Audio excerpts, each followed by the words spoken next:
Hello. Oh, you guys can hear me and everything, right? Hi.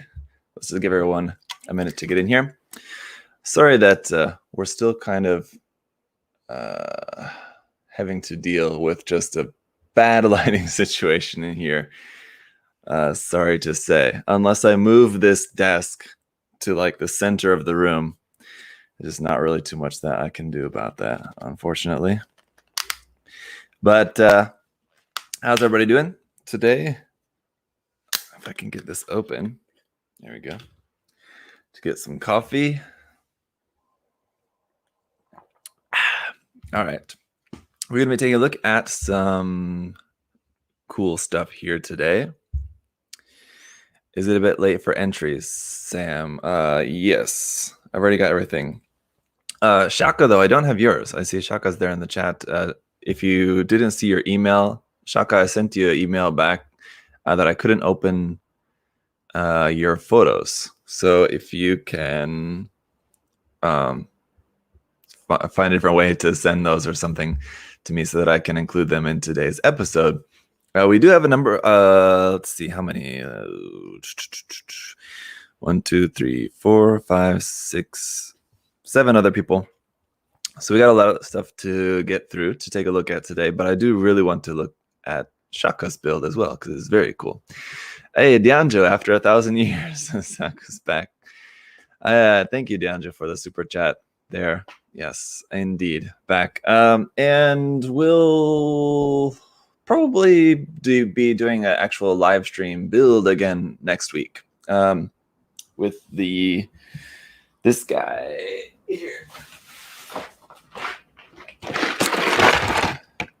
The Byakuchi, the first kit out from the new series, the Kyokai Senki. And the second 2 kits are on the way. But probably won't be here till like the end of next week or something, maybe.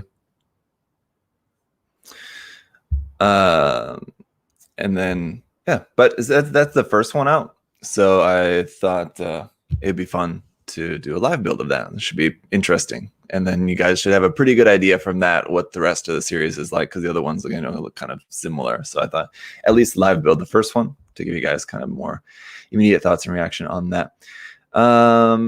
Also, while I'm checking this email here.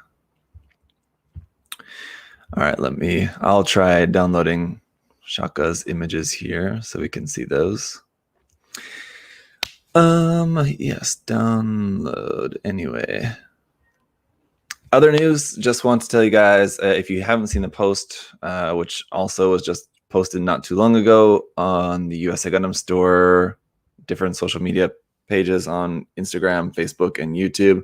I'll be live again tonight. Well, it's night for me here on Friday, but it'll be Friday morning for those of you guys in the US. The next episode live with Adam on the USA Gundam TV channel.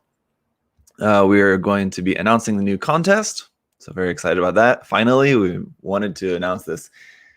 What month is it? It's October now. We were hoping to announce this at like the end of August. So it's like 6 weeks later than what we'd hoped, but that's what happens. So, but finally we can announce the next contest. And so we'll be announcing that tonight on the show. And then also, of course, giving away a P Bandai kit as usual. This time it's the P Bandai Masquerade Ultron, which is a very cool kit. I'm sure a lot of you guys would love to have one of those. So definitely make sure you enter the giveaway by commenting on the original post. And then just tune into the show to find out about the contest. And then later next week, there will be a video probably here on my channel going over the rules and all that as well, just for anyone who missed the live stream. But if you want to get the best head start, make sure you watch the live stream, because my video here on my channel will be coming later. All right, so we got the photos, Shaka. Okay, good. Move those to the trash. Alphabetically, Shaka, you're at the end. So if you like need to go soon, or like you need to go to sleep soon, I'm not sure what time it is there, let me know in the chat, and I'll do yours first. Otherwise, I'm just going to be going in alphabetical order, starting with Brett here. And thank you for the super chat there. Gert is the most beautiful person that ever lived. Gert is a great person. Is he here in the chat or not? I haven't seen him there in the chat, but I will agree. He's a great guy. All right, so let's get into it here, taking a look. Now that all that stuff's out of the way, I think that's kind of everything that I wanted to say. First off, but yeah, so we'll have 8, not exactly 8 builds, because some of these are multiple builds and other things like that, but 8, what do I want to say? Submissions from 8 different people, I guess is the way to say it. Yes, and it is already halfway through October. It's crazy, eh? So I guess in other news, earlier this week was my son's birthday. He turned 6. And also my wife's immigrant visa was approved. So that's good. Good news. So we're ready to move in about 6 weeks or so, somewhere around there. So around the end of November is when we're moving. People, after I made that last video like 2 weeks ago talking about how I'm going to be moving to the US, people thought I was like moving like the next day. So people keep commenting like, have you moved yet? Like, how did the move go? No, we're not moving yet. Moving at like the end of November, beginning of December, around there. So I'm still here in Korea, as you can tell by this not ideal setup here. But all right, let's take a look at Brett's build. Brett is working on custom Asteroth build, HG Asteroth build, where he's making it symmetrical. So let's see. These are a bunch of detail images of what he's working on. Let's try to get a kind of overall sense of it. So he is combining, I think he said 2, like they're using 1 of the regular Asteroth and 2 of the Asteroth, what is it? Rinascimento, something like that was the name of it. Let me see. Check his email again. The other Asteroth to make a, yes, Rinascimento. I'm probably pronouncing that wrong. To make a more symmetrical version. So he's done a number of different modifications to this. We'll take a look through these and see how that's going. So number 1, extending the thighs, which is something you guys have seen me do actually a couple times on the Grimgird. I did that, HG Grimgird, and then also on the, what's that? I don't even remember the name of the kit now, that I have not actually yet finished. What was it? The one of the more later ones, Hachiraboshi, or what was the other one? Those 2 are like the more recent ones that came out. Anyway, yeah, both of those. Yes, I did this. Anyway, yeah, the IBO designs are very short in the thigh section, so I think extending the thighs on them does always look pretty good. This one is kind of hard to see because of the focus and everything, and just kind of the lighting and everything. It's kind of hard to tell what I'm looking at in this photo, but it just looks like kind of a modified brow there, the combination of the parts. And I know in his email he also mentioned about modifying the V-fin. So maybe that's what we're looking at here. This looks like a bit of plot plate work there to maybe modify kind of the position of the V-fin a little bit there to make it, yeah, because I think it's more like set to the back a little bit. It's not like right on the front of the head, and he said he wanted to make it a little bit more like traditional V-fin style. So I guess maybe this is what he meant by kind of putting it more at the front of the head. I'm just checking back in the chat, and I don't think Brett is here with us at the moment, so I don't think we'll be able to get any live commentary from him, but that's okay. We'll sort it out. And he did give a lot of details in his email. So here's a look at the leg comparison, comparing the height, the additional height on that one. So it does create a gap there in the knee. I mean, and there's a couple different ways you could do that if you wanted to get rid of that gap, if you like this kind of smooth flow between the thigh and the knee originally. Honestly, I would probably just leave it like that. I don't know if you really wanted to close that. I think probably the easier way would be to extend the thigh armor down rather than extend the knee armor up. But I'd have to kind of get a better look at what that part actually looks like. But I think probably adding onto the bottom of the thigh armor would be the easier way to go for that. All right, modifying the gun as well too. He said he was kit bashing parts from like both of the different weapons together. So yeah, I think the top part that you can see, like the longer part, is from the kind of like melee weapon that it uses, and then the bottom half is like the bottom half of the rifle. So it works pretty well. And there's kind of little bits here on the side to kind of help blend it together. Yeah, it looks pretty convincing, I would say. Yeah, you can see it's still like rough from just like filing and everything, but obviously this is just work in progress. So I think overall the shapes work pretty nicely. So that should be a pretty cool looking weapon as it's coming along. Yeah, definitely. There's a little bit more work on that. So added a pipe here to fill in that gap right there. That works. That's nice. And this kind of camera bit, the camera, at least as we're seeing at this point, looks a bit basic. So adding something a little bit more to that. But again, this is a work in progress. So we can't really judge it too definitely at the moment. But adding just something a little bit more kind of more going on that, maybe looking at like the Shinanju's beam rifle design, because I think the camera detail on the Shinanju's beam rifle is one that I've always really liked, particularly. Always looks really cool. But yeah, that's looking good. So kind of like over the shoulder, kind of reminds me a little bit of the bazooka used by the Serpent in Gundam Wing, in the Wing Endless Waltz. Kind of had a sort of similar design, right? So this is kind of meant to be an over-the-shoulder kind of thing, it looks like to me. Yeah, very cool. All right, so there's a look at the body, but without too much context. I don't know, not really too much I can comment on that.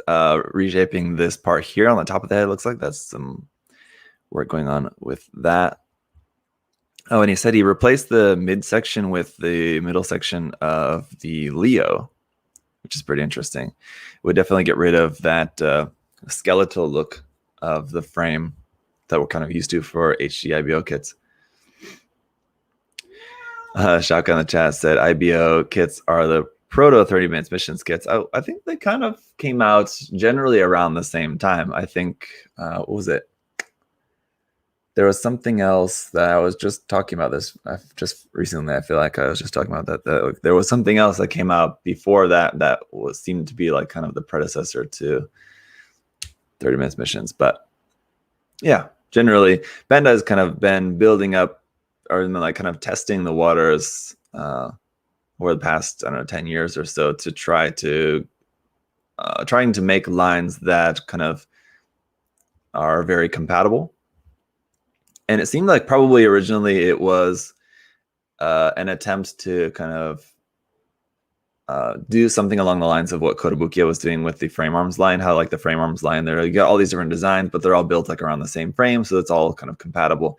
And I don't think that Bandai felt like they need to compete with Kotobukiya for that, because Kotobukiya is big, but Bandai is just much bigger. So I don't think that Bandai feels like they need to compete with Kotobukiya. It's just that they want to get in on the good ideas that Kotobukiya has. So the Mecha Musume kits is another great example of that. Bandai's been trying, and they may have finally, I think, made some headway with the 30 Minute Sisters kits, trying to crack into the Mecha Musume target audience. But anyway, so yeah, I think that was probably what kicked that off for Bandai. I was trying to do something along the lines of frame arms. But yeah. All right, so anyway, the Leo torso. So I guess we can go back to this photo for a comparison. Yeah, that really tiny waist now compared to the kind of a little bit more traditional Gundam shape there around the midsection. And it's hard to imagine now. You kind of have to like squint your eyes to imagine it not in like awful colors, because obviously it's not painted yet, so just the colors are not going to match and everything, just to kind of imagine what it's going to look like. And yeah, it is going to look really nice, sort of like, I don't know, at the moment giving me some sort of like Delta Gundam sort of vibes for some reason. Maybe it's just like the shape of the shoulders or something. But yeah, I think that'll be a cool way to fill in. And the Leo, very cheap kit, so not too much loss there using a Leo just for a few parts, basically. So here's a comparison to kind of see how that's looking in general compared to the other frames. And yeah, the added height, it's kind of hard because they're not like in a row. So it's kind of a little bit difficult to tell like the added height, and because these are missing armor and they're just a frame. But I know in his email he mentioned this was a photo to compare the height differences of them. But anyway, I trust that the added heights into the thighs will look very nice. Like if you compared them all at the end. And this is another thing that he did, was separate the knee armor, which I think does look very nice as well. Do we have another image of that? It looks like maybe not. Well, here's an image of how he cut the frame. So that's pretty interesting. I'd have to go back and look at a kit. It seems like a relatively, not to take away from his work at all, but it seems like a relatively simple modification to make. I'll have to look into trying that in a kit in the future. It looks like one of those things that it's like a really easy modification where you just kind of cut away this part, and then that's kind of it, basically. But yeah, very, very useful. The simplest things are the best sometimes, as they say. So here's a separation. Okay, that's what this image is also showing, the separation of the knee armor there. So yeah, I mean, it's rough at the moment, but we know once that's all cleaned up and everything, that should look pretty cool. What did the leg look like from the front? Okay, yeah, here we go. You can see that separated. Very cool. Yeah. And especially once the kit is in like, after it's all finished and all that, and you got it in like some action poses, that'll look really nice. Because I mean, when it's just standing, whether that's separated or not, it's not really going to be all that noticeable. But you know, where it's really going to shine and where it's really going to be noticeable and look its best is on like an actual finished kit. So I think that's the end of the photos there. But he said he has more modifications that he's going to be doing to that. So hopefully, maybe in the next episode, which will be next month, we can see some more progress on this. That should be cool. But yeah, I like where it's going. Everything, some cool modifications. If I had any advice, other things I would look into, maybe look into replacing the hoses. Not a big thing, and they're a small detail kind of hidden in there. Obviously, you got seam lines on the arms, but you know that. The hoses on the back of the leg here as well too. So you could look into one thing that I've liked, that I've seen done a number of times, is replacing these like segmented hoses with just like a pipe, just like a hose without detail. You know what I mean? Which I think looks really great on these kits. I've never tried it, but something I would definitely like to try sometime in the future on an IBO kit, instead of this like vacuum hose segmented pipe, just a straight pipe, not straight, but without the detail. Anyway, you know what I mean? And like painted in like a nice bright red or white or something like that is a really nice popping detail on the frame, I think.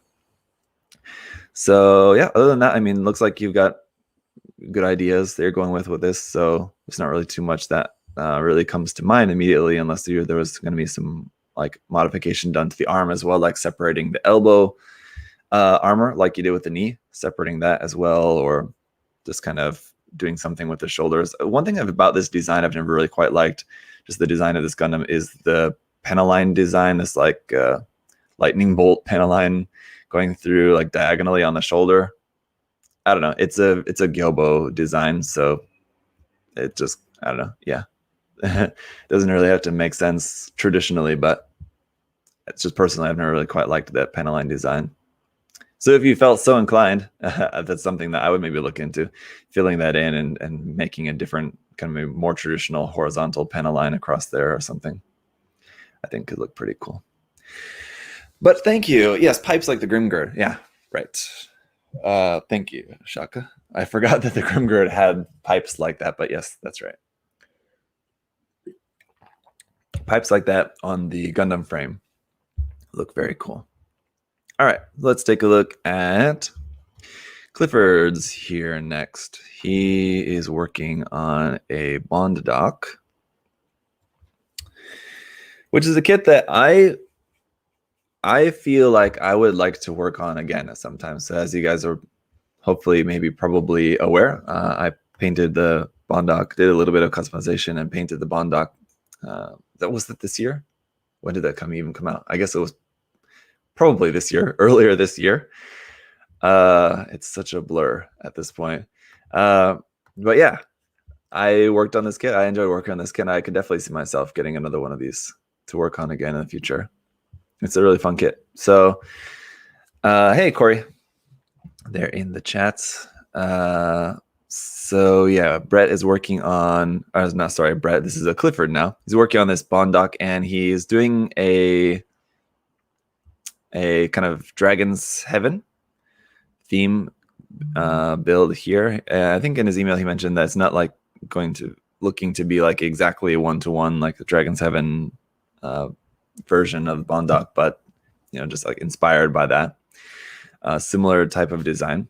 And then also he wanted to make into the base these kind of, I don't know if these are like the final form of these, or these are just kind of stand-ins temporarily. Obviously the base is not finished and the whole thing is just work in progress still at the moment, but he wanted to have these kind of reflector images, which he said something along the lines of like this, or like these mirrors as just kind of like part of the base. So this is kind of what he's planning to do with the base, which is another thing that I've also thought about doing before, just getting like from Daiso or like the dollar store or whatever, like a bunch of like little mirrors and using them in a diorama to make this sort of thing. So yeah, definitely. I can see that we're very like-minded. And then for you guys' reference, if you're not familiar, this is the design. He also included this image here. This is the Bondoc kind of version of that from Dragon's Heaven. So for reference there. So he sent a couple of emails. One email he sent earlier, and then he made some more progress and sent a kind of updated email. So I think these are the earlier images we'll see, and then we'll see some updated images here. So obviously doing some modification to the hands, giving it these little claspy hands, which we don't really need to refer to this because it's just kind of for inspiration. He's not, again, trying to make it match one-to-one exactly to this, but those little hands do seem to like really kind of fit the very like spindly design of this. So yeah, those are cool. I wonder what those are from. They look like they're from one of like the Tachikoma kits or something like that. They kind of remind me of the little Tachikoma hands, but either that or they also kind of look 3D printed or something. I don't know, but those look cool with the design, I think. Around the wrist here, and I know this is early. Again, I'm sure we'll see something more, but something around the wrist, this just looks between this kind of square segment and the hand, something else to kind of go, maybe like some wires or something like that in there, I think, to kind of dress this area up, just so it doesn't look like this part was just kind of like stuck onto this round pipe section, this big like round cylindrical section there. That or like cutting out the inside of this square section or something, but I don't know, it's just something that immediately popped out to me. Doing something around here, this area, I think would look cool. But you can see there's some of the piping bit. That's a piping from the original kit. There has like some rubber hose piping bit there that he's just replaced with this one there.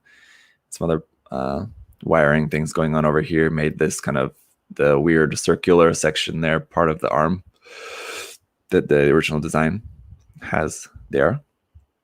So very cool. And some modifications there going on to the shield, which makes it look more like a kind of a Xeon head kind of thing, right? With those piping bits like a Dom or a Zakutu head or something. And also replacing the neck with this much thinner neck. That also looks kind of maybe 3D printed or something. I don't think he mentioned in his email anything about 3D printing, but that and the hands also looking possibly 3D printed. I don't know. And then adding some texture on there. Of course, too, I did the same thing on mine. If you guys saw, I don't know if it's done in exactly the same way, but the new neck looks great. The nice detail on that, very thin. Certainly matches with the design, and also modified the head to. If I don't know if there's an image. No, there's no image showing the original Bondoc head. But if you guys are familiar, it has more of like a bell curve like at the end of the head, and he cut it back quite a bit again to make it a little bit more akin to this design here. So that's cool. Modifications here onto the skirt. So leaving this section open and like changing out some of the details here, some of the wiring.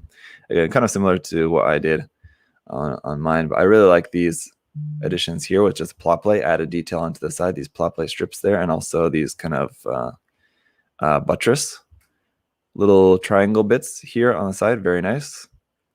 Filled in the back section there. Originally, there's a little array of 3 little thruster bells sticking out here at the back.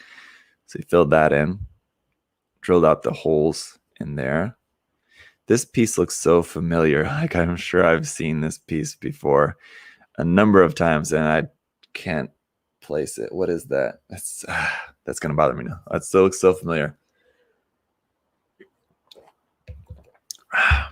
Someone, if you guys know in the chat, let me know, because that's gonna bother me if I can't figure that out.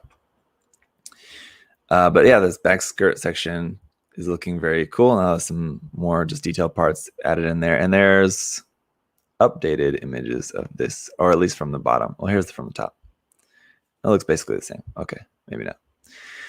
Here's the underside though, and I'm loving how this is looking, just with all the just mess of parts, where at the moment it looks like a mess, but once this is all painted, it's going to look very cool. It's one of those. There's like a Facebook group, and I forget what it's called. It's like Trash Plow or something like that. And I'm so glad there's like an actual Facebook group dedicated to it. And I see it on Twitter from time to time, these builds where people just make really cool mecha robot, just kind of things like this, is out of scrap parts, and it looks great. I always wanted to try it. I've got like 4 boxes of just leftover parts and stuff from different things, so certainly got lots to work with someday. But yeah, up underneath the skirt, all the detail and all the pipes, all the fuel tanks and everything, looking very cool. So here's some shots of that. So all the holes drilled in there, obviously, for where all the fuel tanks are added in. Again, just going back to the original design like that. So that's all looking very cool. Like the way that the torso is, and like it's kind of like cloth covering over the middle section, that would also be something that I think you could look into on this, adding like a cloth, and you just make that with epoxy putty just to make it look like cloth to cover up the middle section. I think could be pretty cool. Yes. Overall, I think, yeah, the modifications, everything to the body is looking pretty cool. As for the base, yeah, I think this is probably still early on, it looks like, but I think the concept is cool, using the mirrors and this kind of like girder system to make it look basically like a crashed this. Like if this was like a mirror array in space, and then it's kind of just like crashed in the desert or something, whatever. And I think it's a cool concept, and that'll look really interesting when it's all done. I'm not sure if I would put it, well, I don't know. It depends on like how you build it up. I was going to say, I'm not sure I would put it under the design, because just like thinking realistically, it's flying in this like desert scene, flying over like a bunch of destroyed stuff, just kind of like seems unnecessarily dangerous for it to do. So it seems like flying next to it would seem more logical, that it wouldn't necessarily fly over the top of this kind of wreckage. But unless it was like higher up, or I don't know, unless the wreckage is like really well like covered over, like this is still early on, so there's going to be a lot of like sand and elements kind of like covering up this section here at the bottom still later on. Then yeah, and it's then like these bits are just kind of like just barely poking up out of the sand. I think that could look pretty cool as well. So you could do that route, or just kind of have it more like set off to the side and like to the back or something like that, rather than underneath. But I don't know. Anyway, it's a cool concept, definitely, the entire thing. I think this will look really interesting when it's all said and done. So yeah, overall, it's looking good so far. This is another one. Looking forward to seeing how this progresses in next month's episode. Hopefully we'll be able to see some more how that's coming along. But yeah, very cool. All right, just let me check up here in the chat, see if I missed anything. Maybe not. There's Chris. Hey, Chris. Let's skip then. Like I said, I was just going through these alphabetically, but I'll skip to Shaka because I know he's here. I hope he's still here. We'll take a look at his build. Oh, and there's some video as well. Oh, yes, the video I think is showing maybe a 360 or something. We'll take a look at that here. Just a second. Let me get this on screen for you guys, and we can see the video together. Oh yes, this is just showing the magnets that he used for the base. So the magnets that he used not only hold up the kit on the base, as you guys will see here, but it also activates the LEDs that he added inside the kit. So he worked on the hard graph hover tank kit. So what's the scale of that kit? They're 1/35th scale, I believe, right? The hard graph kits. Well, I guess it depends on the kit. Some of the other one, oh yeah, I think they're all 1/35th. I think that's right, off the top of my head. But yeah, so the base, and yeah, again, you guys will see that setting it onto the base activates the LEDs. Very cool. Let's take a look at the photos. It needs magnets if it's a hover tank. Oh, of course. Okay. So here is obviously the finished photos, and I assume there's some work in progress photos here. So we'll take a look at some work in progress photos here. Well, there's not too many of them. They're mostly finished photos. I know he took a lot of work in progress photos. So if you guys are interested in seeing some more work in progress photos, I think your Instagram, would that be the best place for people to see more? Shaka, your Instagram. You can put your Instagram name if it's different. There is in the chat there, Shaka12. I forget your exact Instagram handle, but if it's different, you can put that there in the chat for people to see more work in progress. But here is work in progress on the base. The first attempt was too flimsy and unstable, so I had to design one from scratch. There's the magnets wired up with the battery, and this is 3D printed. Very cool. There you go. Yeah, Instagram, it's shakadrop.builds. There you go. So check that out for some more work in progress. Photos, that looks great. Yeah, very cool. And so this is where the battery goes, I think you said. Magnets. But that all looks very cool. And painted black and filling in the text there with some nice gray paint. Looks very cool. And I love that 8th MS team font. It's so cool. So that looks great. And here's some work in progress on the actual kit. So you can see like the wiring. And Shaka, this interior part, this was 3D printed as well too. So yeah, if I remember correctly. And there, as you guys can see. So is like the original kit doesn't come with any interior detail like this at all. Is that right? If I'm remembering correctly, the original kit doesn't have anything on the inside, or does it? Or is it more basic? Or you just wanted something that was easier to put LEDs into? Empty, he said. Yeah. Okay. So the original kit is empty on the inside, which is pretty unfortunate for like the size of the kit, and those hard graph kits aren't cheap either. So you would think there'd be some actual detail on the inside as well, which is kind of a shame. But there you go. Designed and printed. Custom 3D printed. Kind of cockpit detail. Seats in there. What would you call a cockpit for a tank? It wouldn't really be a cockpit, would it? What would you call it? No. Interior detail. But so there it is. We'll just wire it up.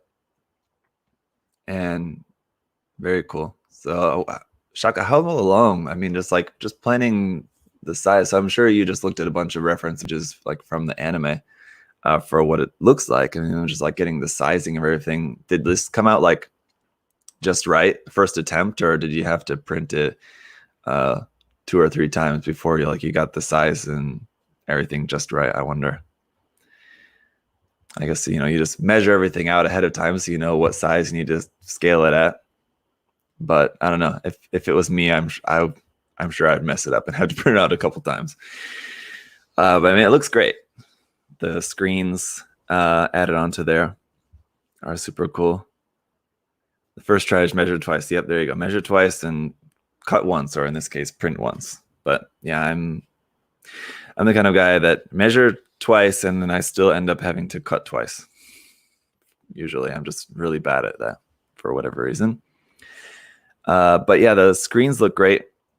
Is that just like I see the UV resin there in the back, but I'm wondering if that's just like a piece of just like clear plastic and then just like painted clear green or something just on top of the screen section, because you can see how it's like kind of sunk in there. So is that what that is?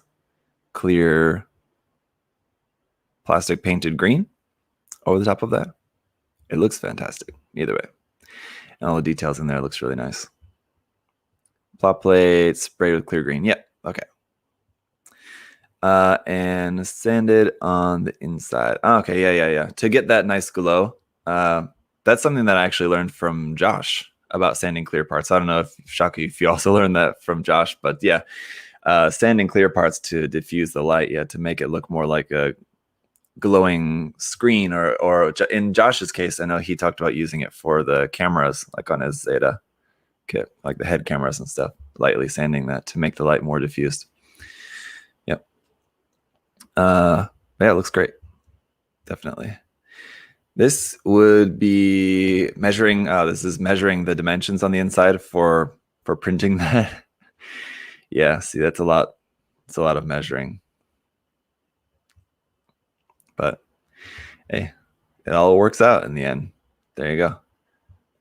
So that's the center section. So it's 3 pieces: the center and then the seats. So the seats, I guess you just had to design the one seat and then just mirror it, right, for the opposite side. Or is the kind of the handle part, is that a separate piece? It looks like maybe that's a separate piece from the chair itself, possibly. But consoles and seats, yeah. Oh, the console is also just mirrored. Oh, okay. Yeah. I didn't notice that. I just was in my mind thinking that it's asymmetrical, was just because the one side is not lit up. But they are both lit up on the finished one, just in these work in progress images. We're just seeing just the one side. And you can see it on the inside, actually installed. And these would now be images of the finished kit. So there you can see, just looking inside of there, no LED for this. Shaka, I'm disappointed. Let's see, what do you say in the chat there? And the door behind one of the seats, you can't see that much. And in the TV shown, in the TV show, there was a door at the back for the sonar room. Okay. Let me see if I can see that in any of the images. I kind of vaguely remember what you're talking about, but I think we can't really see it in any of these images, right?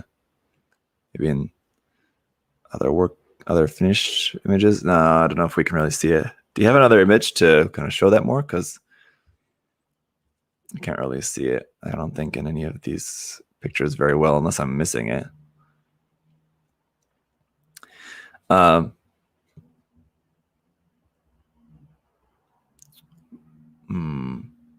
I don't think so. Yeah.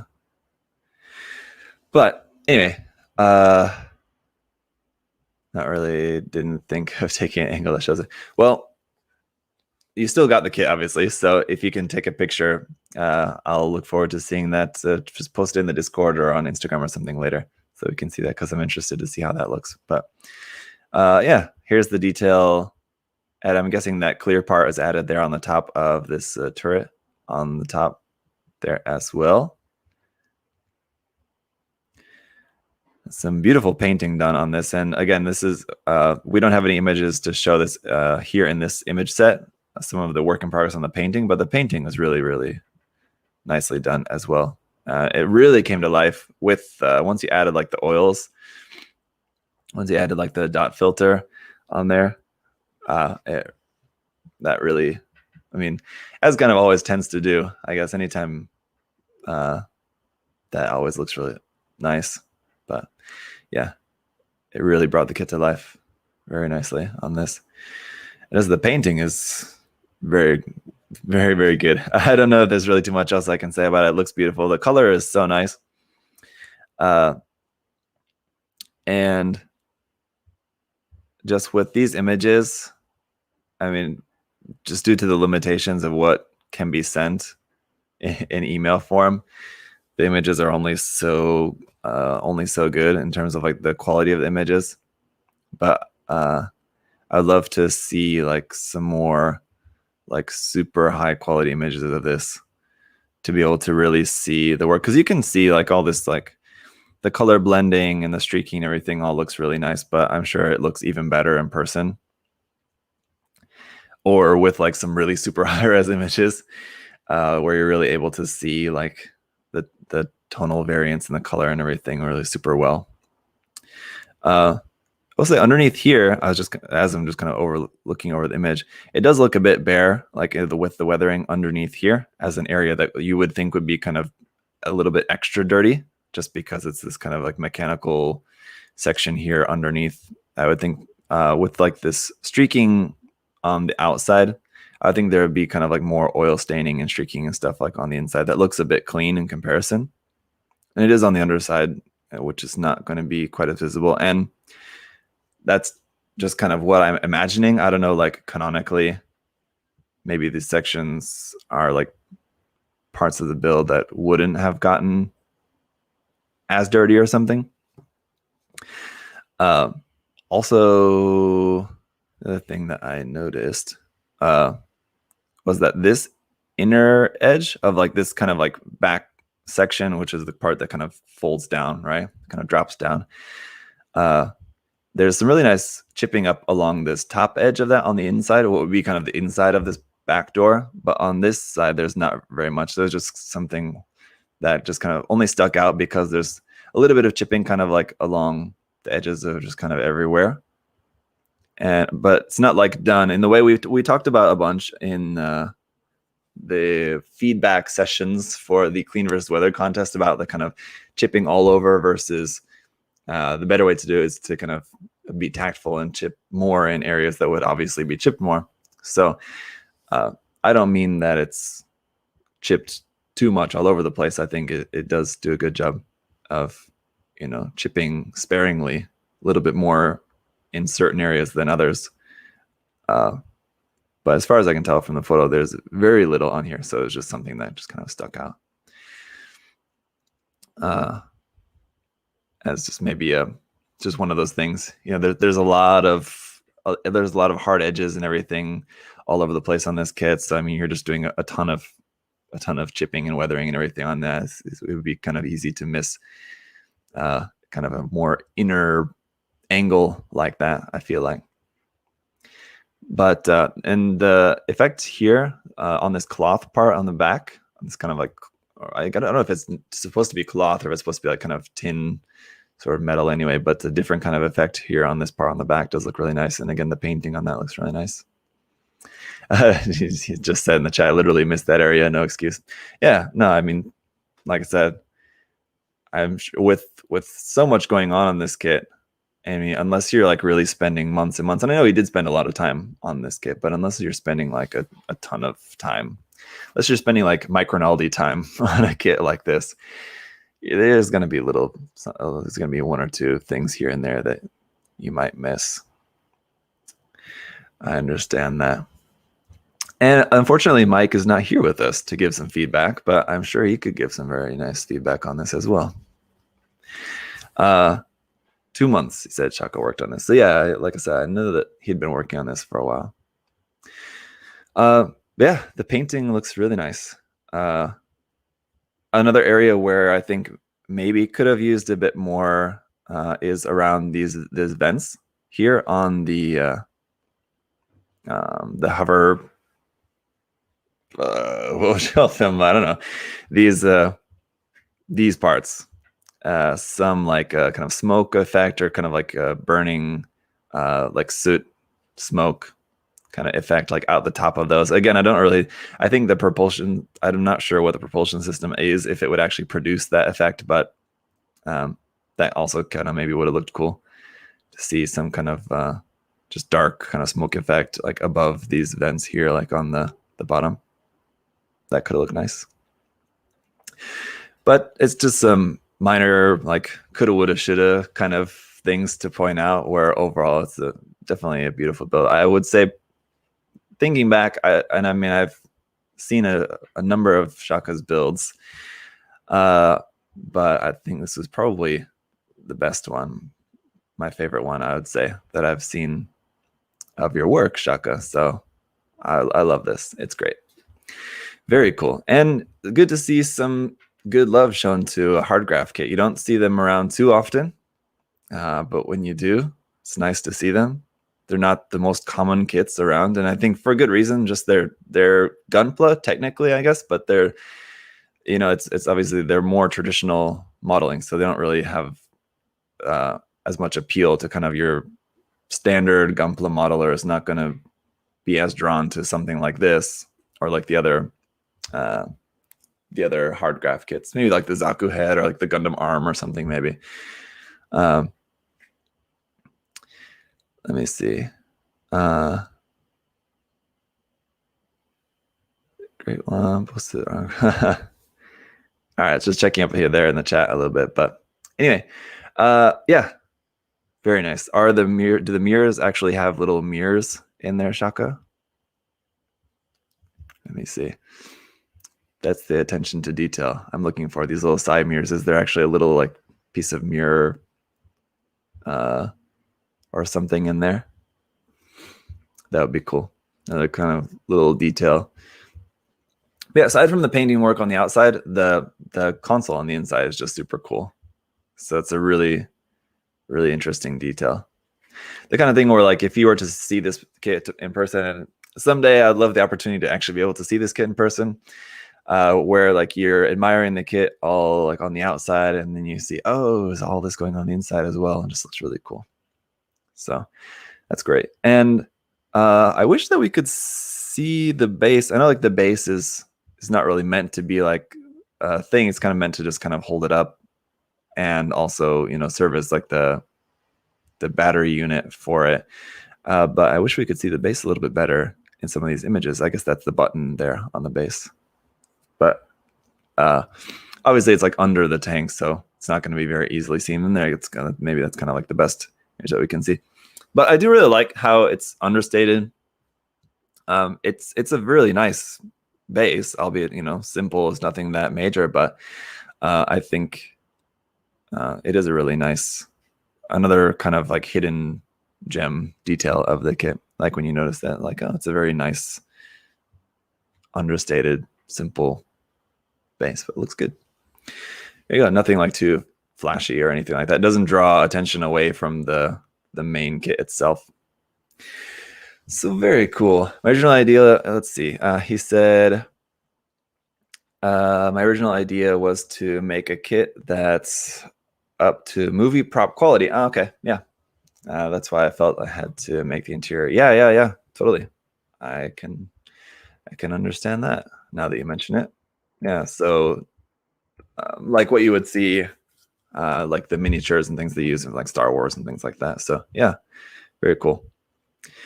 All right, and I think Forged is with us in the chat, I believe, right? Forged is here. We'll take a look at his work next. But anyway, again, yeah, Shaka, thank you for the cool build there. And so if this is like one of those things people posted, like an image you can hear. Seeing a Dalong image is like an image you can hear, right? You just recognize this Dalong straight off the bat with the cigarette box comparison. But anyway, Forged is working on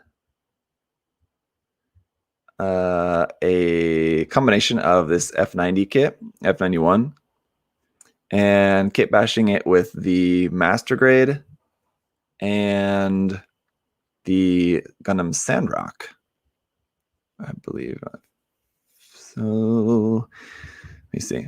So like this is the original kit, and I believe in his email he mentioned basically just the torso of the Sandrock being used.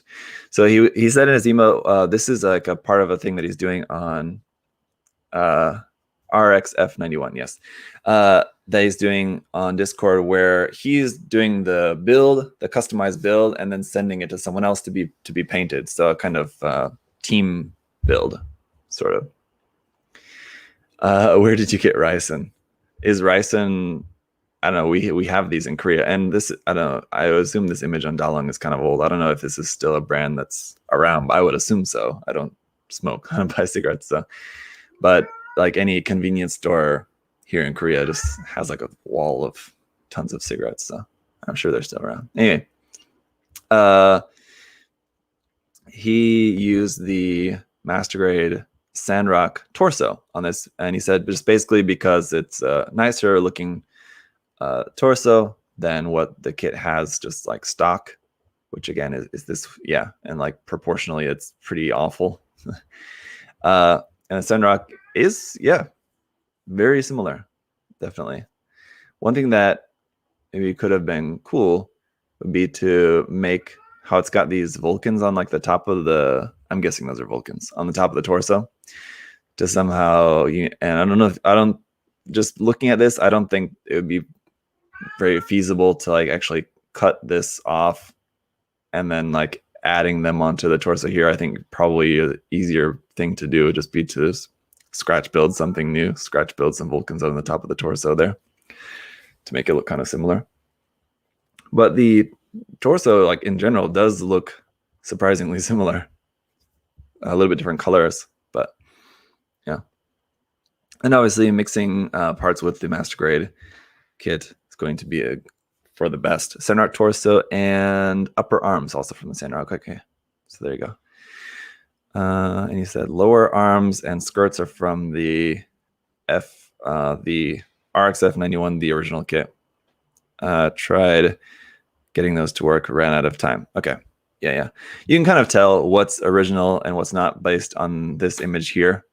You can see like the white is two different colors white. So like this kind of a little bit more creamy looking white, it would be from the master grade kit, and the more pure white, I guess, sort of looking color is from the old kit. So preserving some of the details from that, I need to use this ankle armor with that horrible seam line, but some nice detail in general, just once you get rid of the seam line. And the skirt armor, the same thing with that. Unfortunately, not as color separated as the master grade 2.0 has those little triangle bits. Actually has like color separated little parts, which is fantastic. Ooh, and this seam line right down the middle of that detail and on the forearm, that's a rough one. Because over this raised detail and recessed detail section there, so that's fun. Ouch. And it looks like on the backpack as well.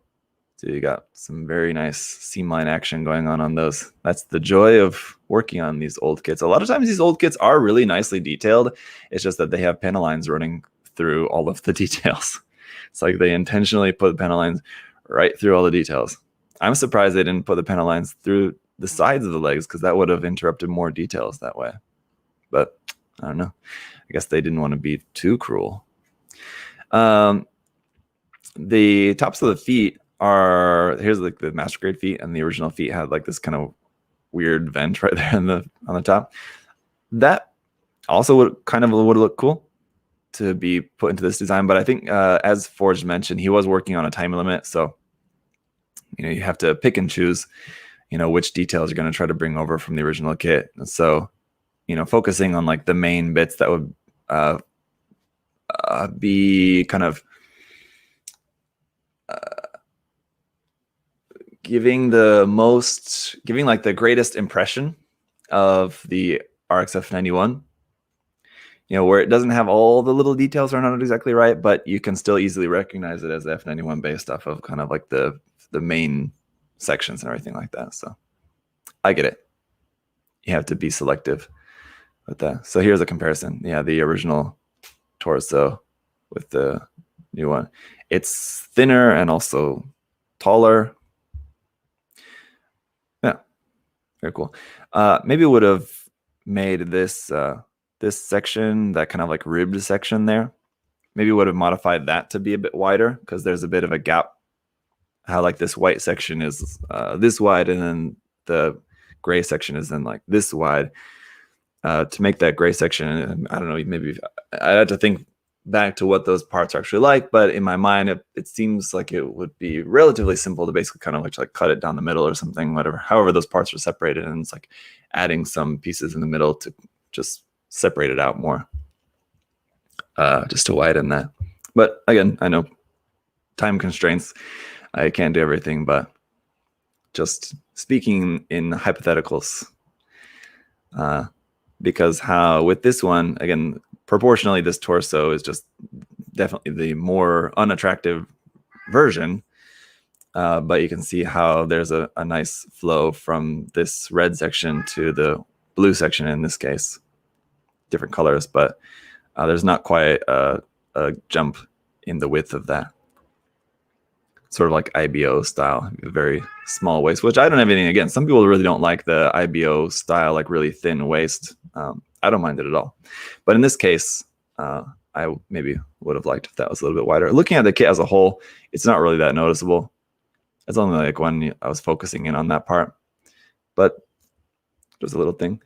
Anyway, I think it's a cool concept. And one thing that I always enjoy seeing is people combining old kits and new kits. It's a great way to, if you like really like an old design, and a lot of people do this with like a lot of the older like 80s 1 year war kits and Zeta kits and things like that. Like the Desert Zaku or something like that, or like the prototype Desert, what is it? Like prototype Dom something. Anyway, there's like all those old, I'm sure you guys have seen this, especially around on Twitter, those old 80s MSV designs and people modernizing them by just kit bashing them with like modern alternatives, like taking an HG Zaku, like an HG Origin Zaku, and mixing with parts of like the 80s MSV Desert Zaku. Yeah, I always love to see it. So it's something that I think could make for a really cool contest in the future, actually. It's not what the contest is going to be that we're announcing today, I'll tell you that much. But it would be a fun contest to do in the future. So I'll add that to the list. I have a ever-growing list of contest ideas, but that is one that I think would be cool. I would just like to do just a contest in general, just of old 80s kits. So make it like a cutoff date. You can't have any kit that was produced originally after 1990 or something like that, for example. That's another contest that I would like to do in the future. But anyway, so this is Forge's work on this kit. Then he sent it off to be painted by someone else. So even though it won't have been painted by you, Forged, maybe in next month's episode or something like that, if it's done at that time, include a couple of photos of that just so we can see how that turned out once it's all actually painted. And just to check up in the chat there, he said, yeah, the gap was unfortunate, but that's where the lower ball was, and it would have the lower ball joint. Yeah, okay. So really limited the sturdiness of that area. Yeah. You would have had to kind of do some creative cutting and more modification around that to work on that. Better to cut it as it is. Yeah. Understandable. Okay. So thank you, Forged. Very cool. Yeah. And I want to see how that ultimately turns out. Take a look at John's work next. And there's a couple things from John that we'll look at today. So let's get into these. And just a reminder, since I'm mentioning contests, that I talked about this earlier on in the episode once we got started, but I'll just remind you guys again that later tonight we'll be Adam and I will be live on the USA Gundam TV YouTube channel. That's night for me if you guys are in the US or in the North America. It'll be Friday morning for you guys. Check the time or whatever. But next episode on USA Gundam TV live stream, Adam and I will be giving away a P Bandai Master Grade Ultron Gundam. Very cool. And more exciting, well, possibly, depending on what you're interested in. That kit is probably a very exciting kit. But we'll be announcing the next contest. So been looking forward to announcing that for a while now. And I'm very excited to finally be able to announce that for you guys. So we'll have that announcement for you on the show. Pat asked how to enter that giveaway. Just go to the original post on the USA Gundam Store Facebook page, Instagram accounts, and the USA Gundam TV YouTube channel. And there's a post there on each of those places.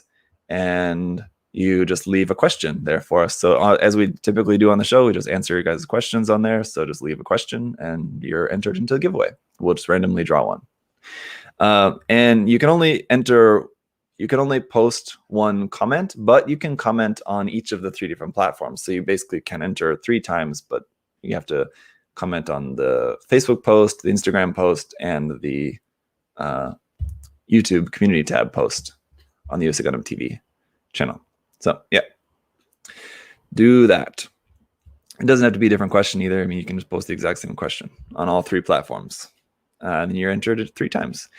All right, so let's take a look at John's work here. So first we have an RG Ava, and then a 1/100 scale. I think it's the non-grade, the Full Mechanics Power Test Lupus kit in like a resin conversion kit build anyway that we're going to be taking a look at. But first, for the Evangelion, obviously it's metallic. Any leaks on the contest subject? I think, didn't I already leak it to you guys? You just have to wait 12 hours. 12 hours. Or, yeah. Anyway. So this is using the that conversion set, that weapon set. It was a third-party Chinese weapon set that came out for the RG Ava kit here, obviously. It gives it new shoulder parts, weapons parts, and also this scythe. And he was using some, obviously, all these metallic colors. So first of all, the full metallic coloring painting is just not to my personal taste. So it's not something that I normally really enjoy. But just as far as the painting goes, it looks nice. And the painting looks all very smooth. The colors look good for like a metallic Ava. Yeah, certainly is. It looks nice. The detail, not the details, the details as well. And as far as like panel lining on metallic kits, it's kind of a, I don't know, I guess like a personal choice kind of thing, but it looks like there was maybe not much panel lining done on this. So like some of these details, I think maybe would have benefited to just kind of help really bring out the details. And there's not a ton of panel lining to do on this kit, but a few little details here that it looks like there's not any panel lining done on them, but correct me if I'm wrong. But some panel lining done on at least on like a couple little areas where there is panel line details, I think it would have looked nice. Otherwise, the decals do look pretty good. Image quality, it's kind of hard to tell, but the decals also, I mean, I'm assuming are also like third-party decals. So I'm assuming like the quality of, like, if you really zoomed in close, probably like the text quality on them is probably kind of not as sharp. I can assume, but it's kind of hard to tell in these photos. Anyway, just the quality of the printing of the decals aside, I mean, quality of the application of the decals looks good, because you don't see any of like the outline or anything around the decals. They all look smooth. There's no silvering or anything like that. So again, and there's not a ton of decals on there. There's a few here and there, and there's probably a few that we're just not really able to see very well just because of the colors and the lighting and everything. But where we can see a decal here and there, they do look nice. Okay, so here's the original shoulders there with the big decal on the side of there. But yeah, cool. And some nice poses too to show that off. Would like to see this on like a nice base though. I think like I mean, you don't necessarily have to limit yourself to one pose. I mean, just setting on a base doesn't mean that it's going to be forever locked in a pose, but just on like some sort of just base to kind of give it. I mean, I wouldn't mean like anything too complex, something simple, but just to kind of set it up on something just because of the look of the kit. I think it would look nice up on a base rather than just like kind of on its own, because of how it looks like very shiny and premium metallic, right? I think it would just kind of help emphasize that look by just having it up on a base. The problem with this kit though is that it doesn't have any sort of action-based adapter. So if you need to like put it up on like a brass rod or something like that, that means you have to drill a hole into the actual kit. One unfortunate part of the design of this kit. Any ideas on the MG Eclipse pre-order shipping? No, Corey, sorry, and I saw your question about that earlier, but just to answer your question, Corey, no, sorry, I don't know about that, and I'm sure we'll have that question on the live stream tonight with Adam, so I'm sure we'll answer that for you guys on the live stream, because I'm sure people will be asking about the Eclipse and also the RG Hainu, and they probably, though, I assume will be some questions about people wondering about the Nightingale as well. I believe they did get a bunch of the Nightingales in, but I think not all. So I'm sure there'll be some people asking about when the rest of the Nightingale pre-orders are going to be coming in, and the Eclipse and the Hainu. I haven't even got my Hainu yet, and I don't get my stuff from USA Gundam Store directly because just logistically I'm on the other side of the world. It wouldn't really make sense, but I haven't even gotten my, I'm in Korea, I haven't got my RG Hainu in. The Eclipse, yes, because I was able to pick that up actually at a Gundam-based store here in Korea. But the Hainu, no. I had to check, but still haven't got my pre-order, and I don't think it's even available, like even in the Gundam bases here. It's just sold out. Finally, though, did get my 30 minutes Sisters kit. The first one, I can't remember the name of it. It's Rashetta. I'm sure that's not right, but whatever it is. The original 30 Minute Sister kit that's been out for like 2 months. And it also has just been like unavailable. Finally got the memo that that's shipping. So I'll have that next week. So next week, well, I don't know when exactly that will arrive. So maybe 2 weeks later, I'll have just like a bunch of 30 Minute Sisters content to share with you guys, which you may enjoy or maybe not. But if you're looking forward to seeing some information about the 30 Minute Sisters line, I got a bunch of the other stuff just waiting on like the actual main like first kit. So anyway, moving on. Here is the resin conversion kit that he's working with for the Barbatos Lupus. It's not a conversion kit that I'm actually very familiar with, so I'll have a hard time being able to tell. But I mean, I think I'll be able to tell what's resin and what's not, but I'm just not very familiar with this kit. I'll just put that out there right away. And I think this is the most complete image that we have of this so far, but obviously it's still unfinished at this point.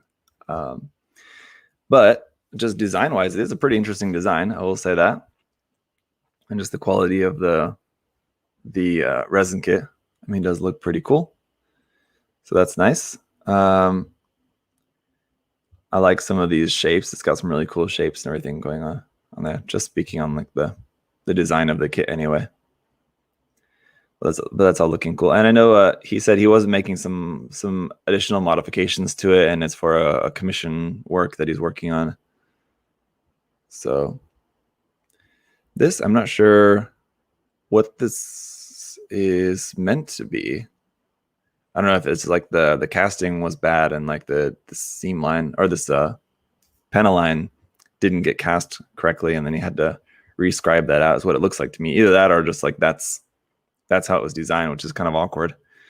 But yeah, finishing that panel line out to the end of this leg armor, definitely the good way to go with that. So that looks good. I'm not sure what's going on with this shoulder armor, because here you can see the shoulder armor is like that. It's like a different design for shoulder armor. But then looking at it down here, it's just got like this design. So I don't know. Again, this just, unfortunately, I'm unfamiliar with the kit. I know that shoulder armor is not, obviously not what's on the original kit. But I don't know if that's just an option with the resin kit. It's very awkwardly high though. So like leaving the top of the arm kind of joint exposed there underneath how very high that shoulder armor is. But yeah, the two-tone white, the kind of RG style coloring, is actually kind of 3 tones, if not more. But there's like the white, the off-white, and the light gray. Looks pretty good.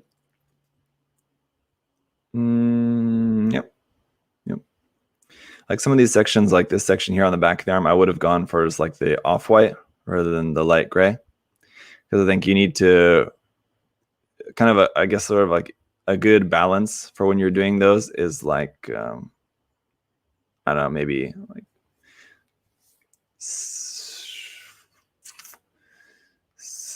mostly should be like 70%. I don't know, I'm just kind of pulling this out of my ass, but like 70% of like your main color, like 20% secondary color, 10% the third color, or even less than that. I don't know. But looking at this picture, this arm looks like it's off-white or not painted yet in the darker like gray color. Looks like it's maybe just all white, and this part is just not painted yet. Anyway, overall, I think the amount and like the balance of the different whites and off-whites and grays is pretty good. There may be one or two more than what I would have done. Like here on the bicep, rather than having two sections of that gray, I maybe just would have done just one, leaving this mostly white and just like with one section of like the darker gray.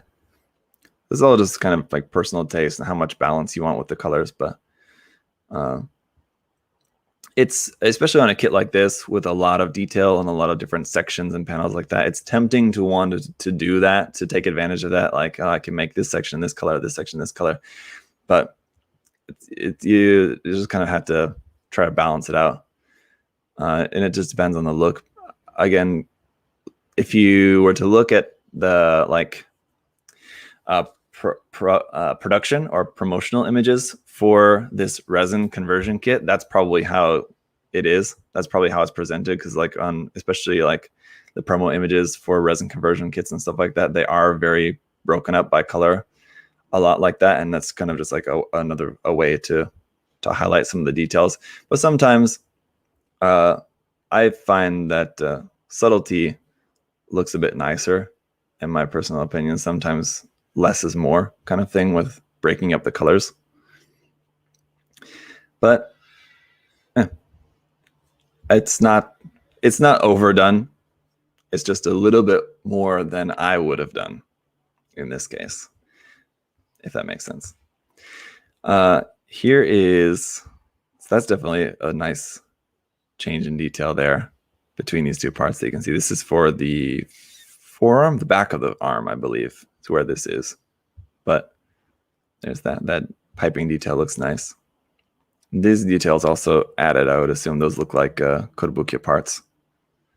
Kotobukiya little vent detail parts there on the underside of the torso, on the chest. Yeah, this is the, wait, is this the, this is not the master grade. Is it the master grade? Or the 100 scale? I was saying it's the 100 scale, but now that I'm looking at it, it does look like the master grade actually.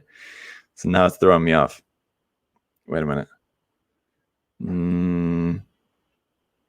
No, it's not the master grade, I don't think. No, it's the 100 scale full mechanics kit.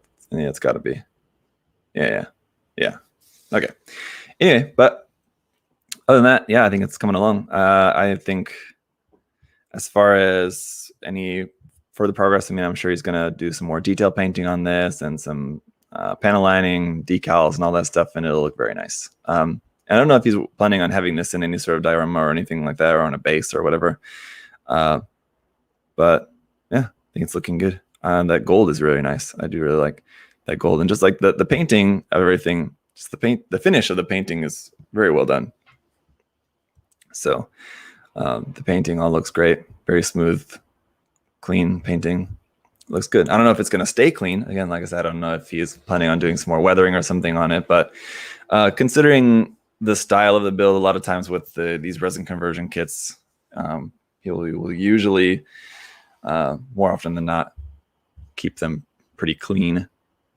But obviously with Barbatos, if you wanted to go the more weathered route, that's also a pretty common thing for the Barbatos, just because of what it is and because of the design and everything. So,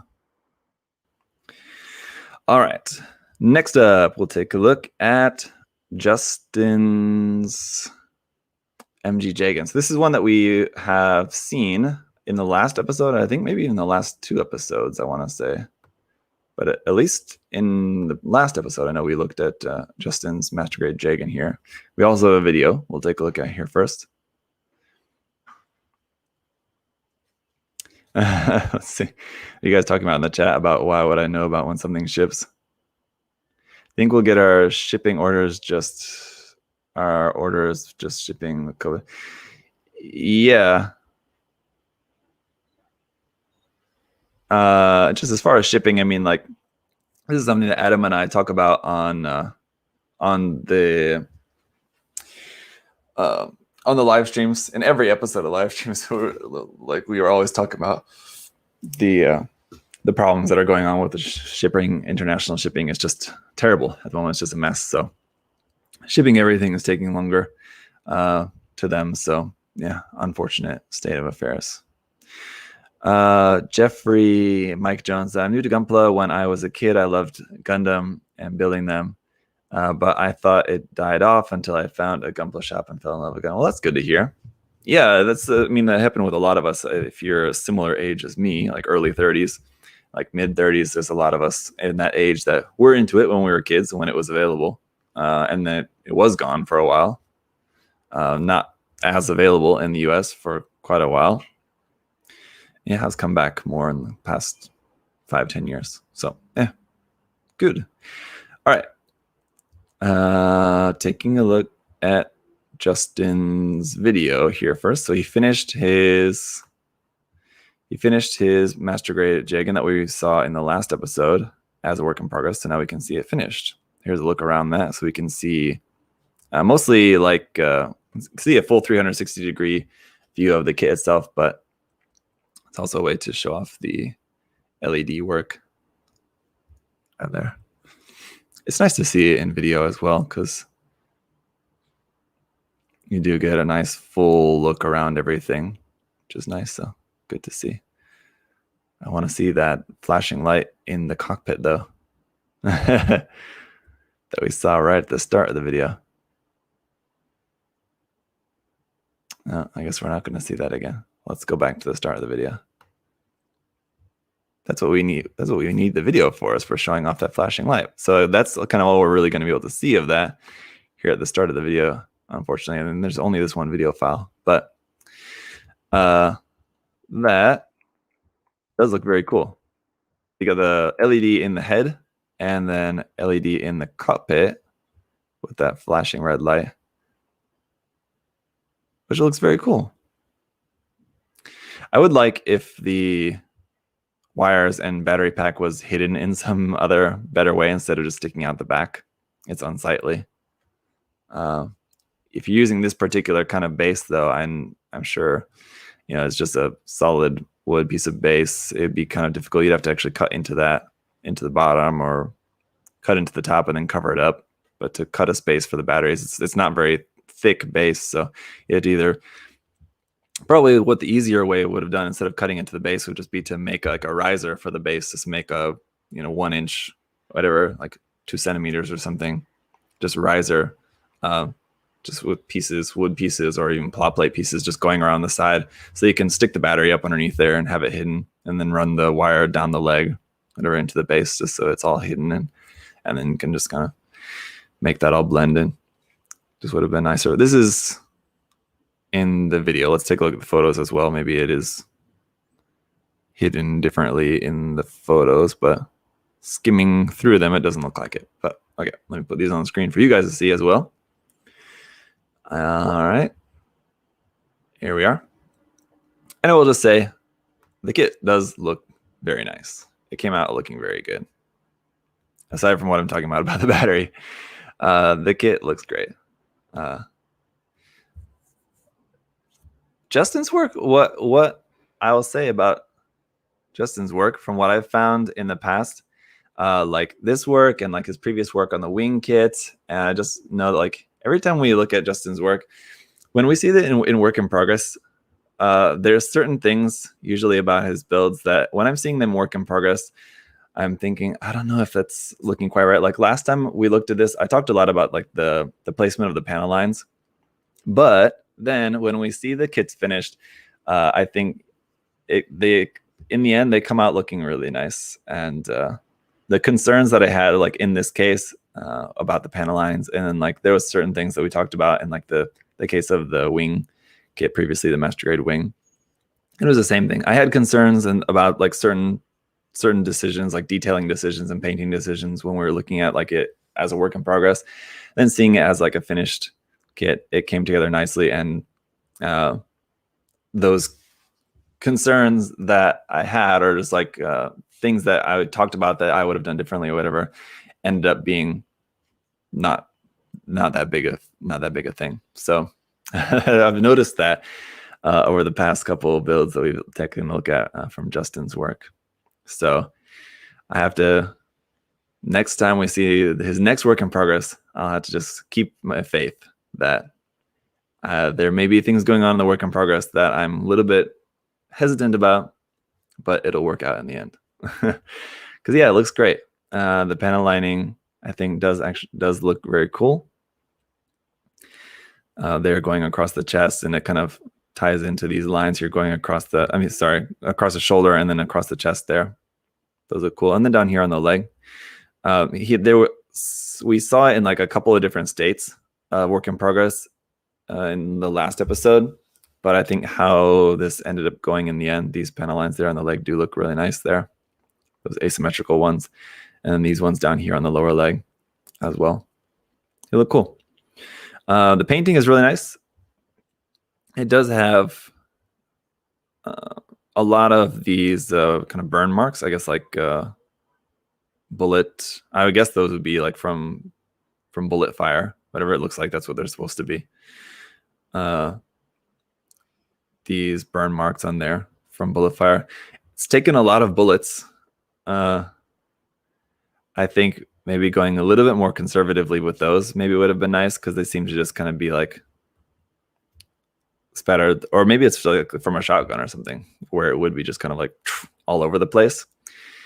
But there's maybe a few more of those than I would have gone with. And that's another thing that it's like chipping. It's where once you do a couple, you kind of want to do more, and it's hard to kind of hold yourself back from doing more and just like only do a couple.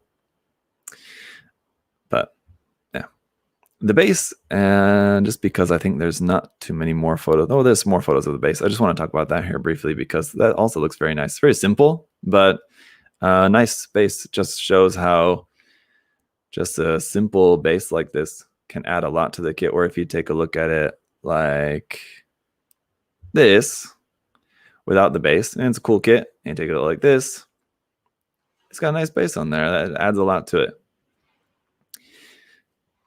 I'm not sure if I like or dislike the fact that it's not centered on the base, though, because I didn't notice at first, and now that I'm noticing it, I'm thinking that it's bothering me that it's not centered.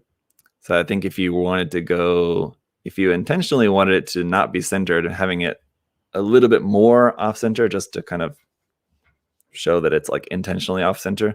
This looks like, especially just because of the pose as well, it's just in the standard pose, it looks like it's supposed to be in the center, and it's just a little bit off. But no, I do really like the base on that. The nice usage of the different grasses and foliage and everything down there, and you got the little dudes, little army guys, little dirt road with some water there. I didn't notice that at first. You got a little bit of water there in the tire tracks in this road, which just like leads to nowhere. So I guess this is just the end of the road, or it was like an old road or something, whatever. I guess it makes sense that it's just going to be overgrown over here with some plants. But yeah, I like the base and the weathering here on the foot. I'm wondering what this is on here on the top of the foot. It looks like it's just supposed to be like an oil stain or something like that. Some oil spilled. Maybe like a mechanic was working on like the ankle joint or something, but it's kind of either that or rust or something. I'm not sure, but it seems like whatever this is on here, should be more kind of like streaking down the side, because it's like right on the top there. And if it's rust, there should be like some like kind of rust staining, streaking kind of coming down, or if it's like spilled oil or something, I don't know. But just being on the top of there, just if it was a perfectly flat surface, maybe, but especially because it's on an angle, and because right on the edge of this other angle over here, Seems like there should be kind of some more kind of dripping around that or something. Some more kind of staining. Sorry. Streaking is what I mean. But speaking of staining, this heat staining here is nice. They're on the barrel. It's very visible, but not overdone. A lot of times when you see that, it's kind of like people tend to overdo it. And you got some here on the backpack as well. Some heat staining there. I think maybe it's just blue. Normally people use a couple different colors, and that looks like it's mostly just blue. That one's a little bit bright. I think it came out a little bit better on the rifle barrel there. But yeah, that looks nice. And good mix of metallics and non-metallics. Most of the kit is non-metallic, and then you just have like some more metallic bits in areas where it would make much more sense on the gun barrel and the thruster barrels and stuff. The different colors of green here on the backpack are really nice. I like that. The different sections of green there. And one thing that I noticed, a nice cheeky little detail, was this little yellow segment of piping right there. Don't think I didn't notice that. That's also very cool. That came out really nice. Like just little fun little details like that. That's really cool. And the two-tone white on here is very nice. The white and the off-white there for the colors. And this is a good example of where there's a little bit of that, but it's not very much. Like you can notice it there on the shoulder a little bit. And then I think this is also here, and it's kind of even hard to tell if that is even, but it looks like this front part of the leg has a little bit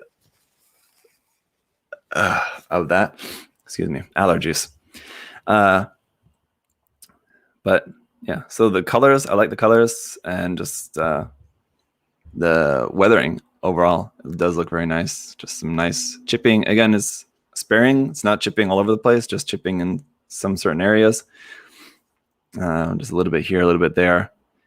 And some nice streaking and nice color tones there with some pre-shading and everything. Underneath that all kind of helps really add to the look of the weight of it. And of course, we have to talk about the shield featuring this lovely lady over here on the shield. Not sure who that's supposed to be, if it's actually some particular anime character. I don't know off the top of my head, but that's adds a lot of character to the build, of course. So that's nice. Yeah, see here the damage, and this is also kind of for me, it's a little bit more adding to the inconsistency of like the damage from like bullets or something, because this looks like, yeah, like bullets like from a shotgun or something like that. But those are very small and kind of like a lot of them like in one certain area.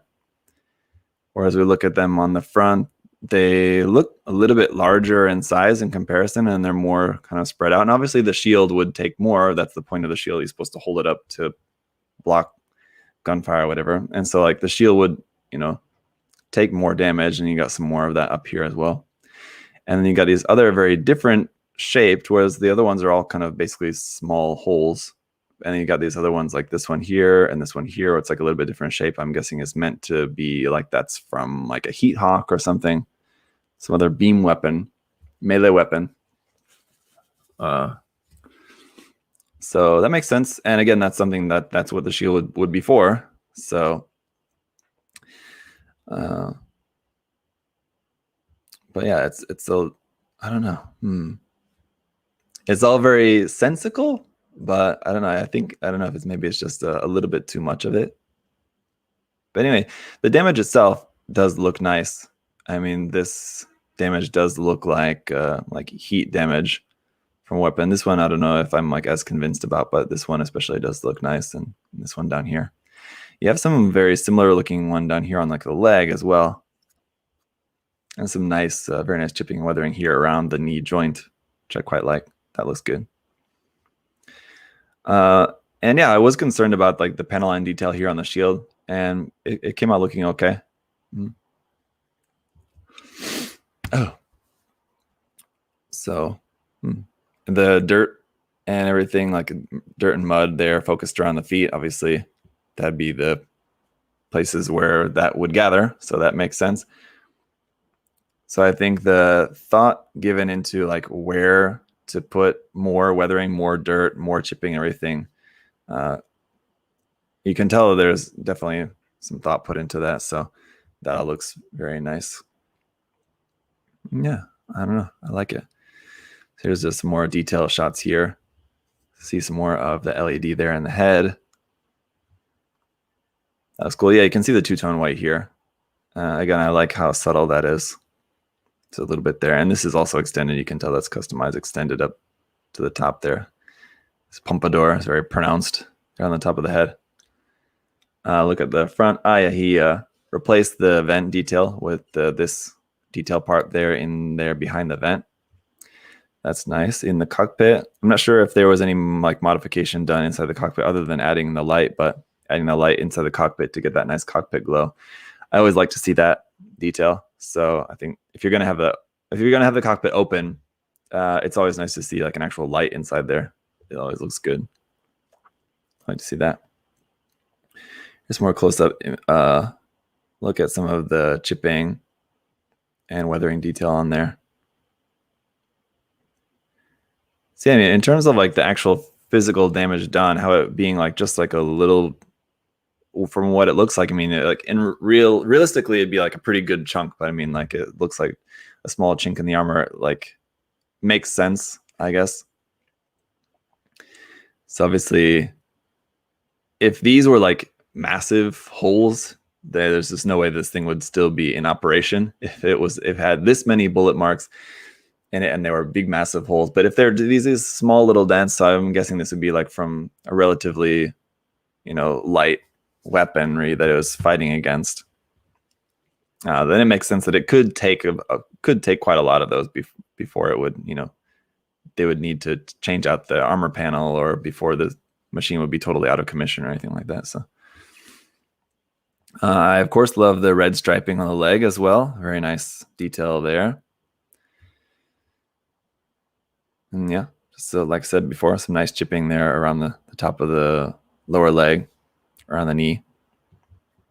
And nice pre-shading, streaking, all that.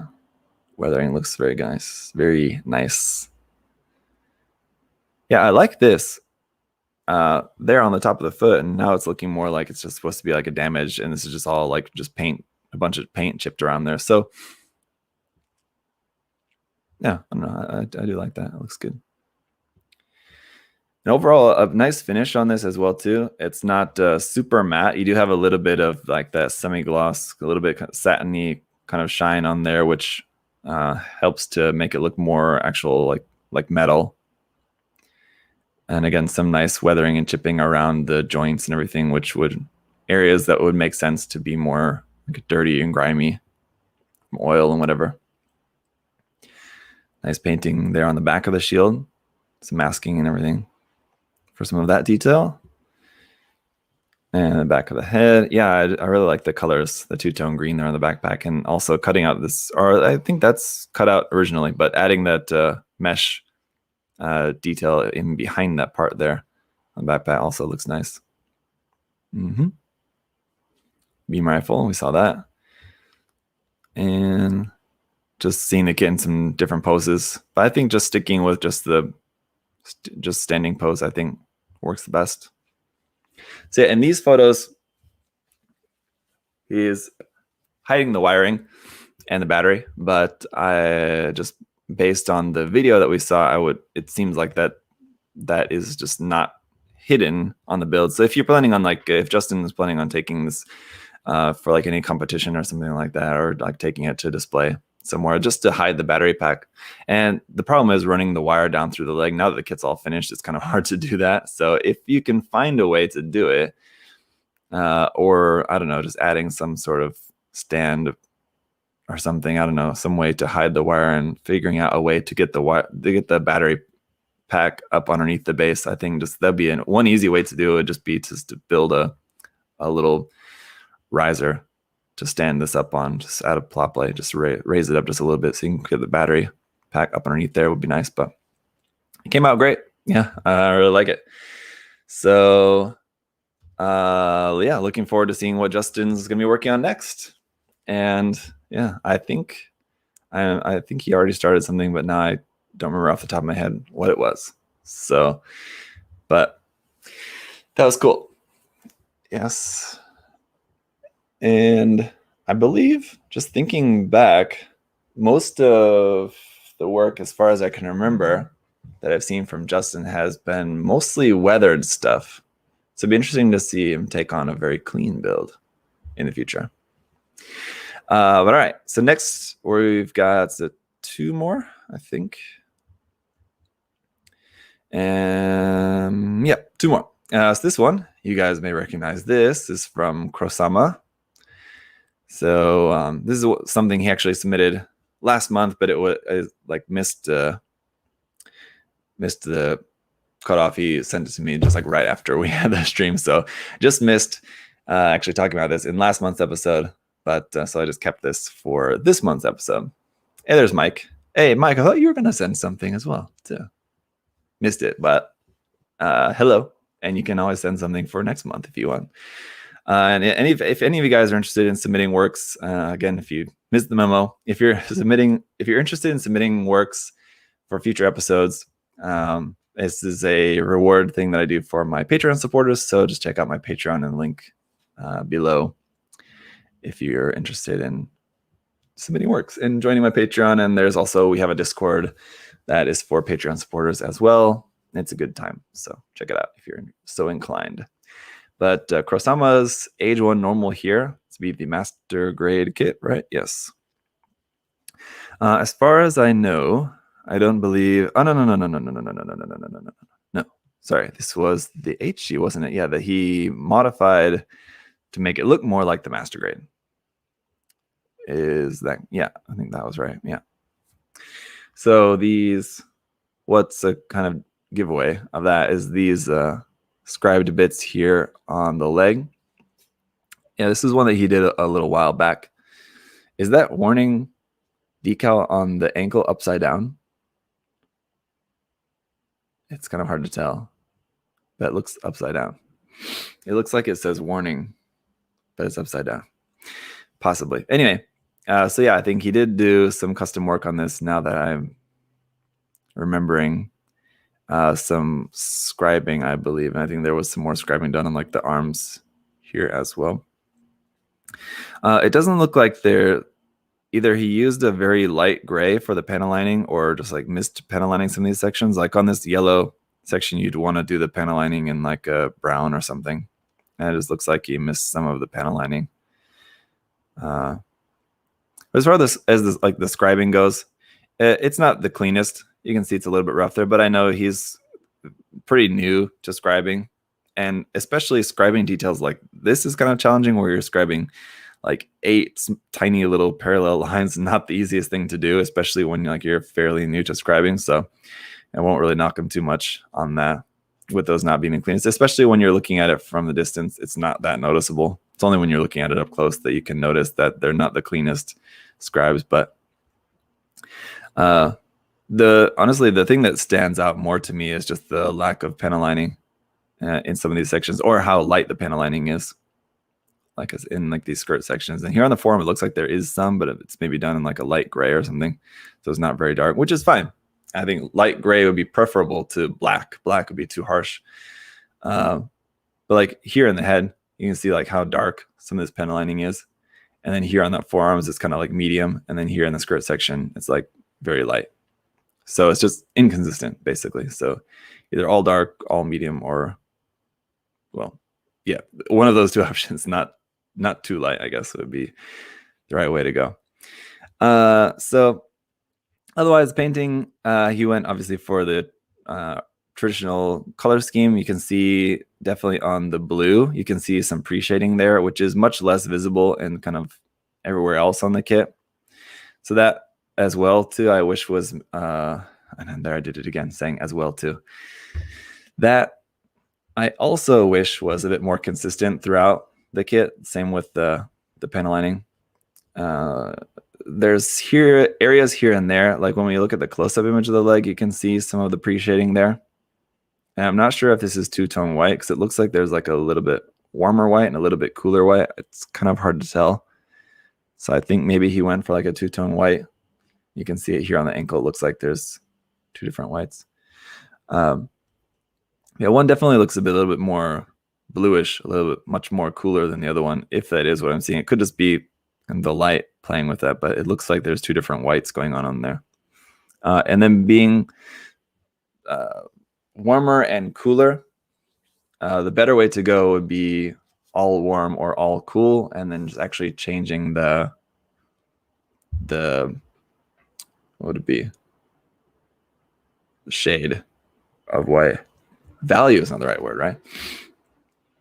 But it's like taking one color of white and then adding for your secondary color, then adding like a super tiny little drop of gray into it or something, for example. Rather than, in this case, if I'm correct in what I'm looking at there as being two different colors, it seems like it's just two different colors of paint, which, unless they're like really matching, aren't going to match. Anyway, so an easy way to make sure that your two-tone colors are going to match is just use the same color and just alter that color for making your secondary color. So like if this like, let's say like the cooler white there was the main color, and then you wanted like a little bit darker, instead of using a different color white, like a different color off white, just add a little bit of like not even gray, add like a drop of beige, kind of sand color or something like that into that white. But I guess since this is a cooler color, you'd want to use probably gray would have been better, or yeah, a very light kind of blue gray, intermediate blue or something. I don't that's probably too bright blue. But anyway, because I don't know for sure that that's what we're looking at, I won't focus on that too much more. Anyway, it just looks like there's two tones of white, and it looks like they don't really match like the color temperature of the white very well. But like I said, I could be wrong about that, and because like it's kind of harder to tell in these images because just the color balance is different. It's like here, it's obviously a much cooler color balance overall, so everything looks in like a kind of cooler blue, whereas this is much warmer. Everything looks in the warmer white. Anyway, the appreciating is what I was talking about, is very visible here on the blue, and it's kind of hard to tell on the chest just because there's not a lot of blue there, and it's kind of in shadow a lot, and it's kind of darker, so it's not very easy to see. But I'm guessing that that shading is also contributing as to why this blue is quite dark, is because there's some pre-shading there, whereas the pre-shading are on the rest of the kit. And like the red and yellow sections are also quite small. So especially on a 1/44 scale kit, it's harder to make your pre-shading very visible on such small little pieces. But there's a lot of white on the kit, obviously. So the white, especially in these photos, you're not able to see the pre-shading all that much. But I'm sure like in real life, it's probably more visible than in these photos just because of the lighting and everything of the pictures. There's not a picture of the back. Oh, there's this one of the back, but it's kind of dark. It's kind of hard to see. It looks like the masking of that white, it looks like that white is painted on top of the blue on the backpack. Here, those white stripes. And again, so it just doesn't really seem to match because it looks like that white is painted on top of blue. And obviously, if you guys ever painted, you know, painting white on top of a dark blue like that, not going to be the easiest thing. It's going to take a lot of white, and it's just not going to match quite right. And the paint on that white looks quite thick. So I don't know if that was hand painted or masked or whatever. Yeah, I'm just trying to get the best photo of that. I don't really have a very good clear photo of that, but it does almost look like hand painted or something with like a bunch of white to try to cover up that dark blue. And then this one metallic piece there for the thruster at the back. In comparison with the rest of the kit, I think just for how the rest of the kit looks, the metallic piece for the thruster, I don't know if it's an actual metal piece. It looks like it's maybe like one of those like a metal option parts, either that or it's just painted with like a chrome metal kind of paint color. It does stick out a bit compared to the rest of the kit. How I do like how the kit overall kind of has the look of like a figure. It kind of looks like a robot damashi, sort of. And then to have this one really super metal part here on the back just doesn't really fit with that overall look. I think that would have looked nicer as just a gray, or even there's like a dull silver, not quite something as bright and shiny. It's one little piece there on the back, which is hardly noticeable, but just something that is maybe a little bit too shiny compared to the rest of it. I would say. Whereas you have like these bits here on the front, which are also look like those are maybe just like hand painted in with like a little copper or something, kind of bronze kind of color. Yeah, other than that, one thing I've never really liked about the age is why the knees are black. I know that's how it is, but I've never liked that about the design. Well, the design overall I do like. The black knees have always been weird to me. I never quite got that, but anyway, it is what it is. And yeah, overall I think it came out good. Like I said, I know his main thing was trying out some scribing on this, which, like I said before, overall, it's pretty good for, just experimenting, trying out scribing. It's not the easiest thing to do, so it just takes practice, and it's a good beginner step. So very cool. And I believe, if I remember correctly, that Crow did show that build off in a video. So I think he's got a video on his channel showing off that build. If you guys want to see more about that, if you guys are unfamiliar with Crow-sama's channel, you can check it out on YouTube, the Crow-sama.